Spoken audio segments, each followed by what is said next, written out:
ಬೆಳಗಿನ ನಿಶಬ್ದವನ್ನು ಚೂರು ಚೂರಾಗಿಸಿದ ಭೀಕರ ದುರಂತ.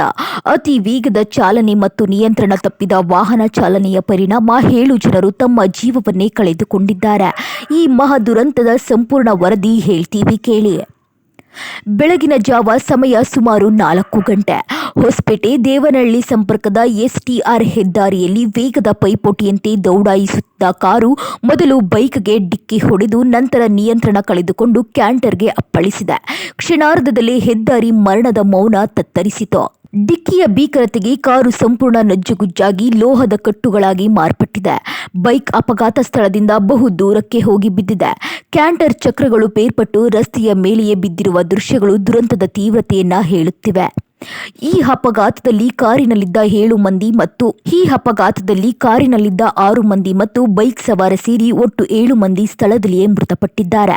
ಪ್ರಾಥಮಿಕ ತನಿಖೆಯ ಪ್ರಕಾರ ಕಾರಿನಲ್ಲಿದ್ದವರು ಬೆಂಗಳೂರಿನ ಕೊತನೂರು ಮೂಲದ ಕಾಲೇಜು ವಿದ್ಯಾರ್ಥಿಗಳು ಎಂದು ತಿಳಿದು ಬಂದಿದೆ. ಇನ್ನು ಅತಿವೇಗವೇ ದುರಂತಕ್ಕೆ ಕಾರಣ ಎಂದು ತಿಳಿದು ಬಂದಿದೆ. ಸೂಲಿಬೆಲೆ ಪೊಲೀಸ್ ಠಾಣೆಯಲ್ಲಿ ಈ ಸಂಬಂಧ ಪ್ರಕರಣ ದಾಖಲಾಗಿದ್ದು, ಮೃತದೇಹಗಳನ್ನು ಹೊಸಪೇಟೆ ಸರ್ಕಾರಿ ಆಸ್ಪತ್ರೆಗೆ ಸಾಗಿಸಿ ಮರಣೋತ್ತರ ಪರೀಕ್ಷೆ ನಡೆಸಲಾಯಿತು. ಇನ್ನು ವೇಗದಲ್ಲಿ ಒಂದು ಕ್ಷಣ ರೋಮಾಂಚನ, ಆದರೆ ಅದರ ಬೆಲೆ ಒಂದು ಜೀವವಾಗಬಹುದು. ಹೆದ್ದಾರಿಯಲ್ಲಿ ಎಚ್ಚರಿಕೆಯ ಚಾಲನೆ ಮಾತ್ರ ಜೀವರಕ್ಷಕ. ಈ ದುರಂತ ಎಲ್ಲರಿಗೂ ಗಂಭೀರ ಪಾಠವಾಗಲಿದೆ.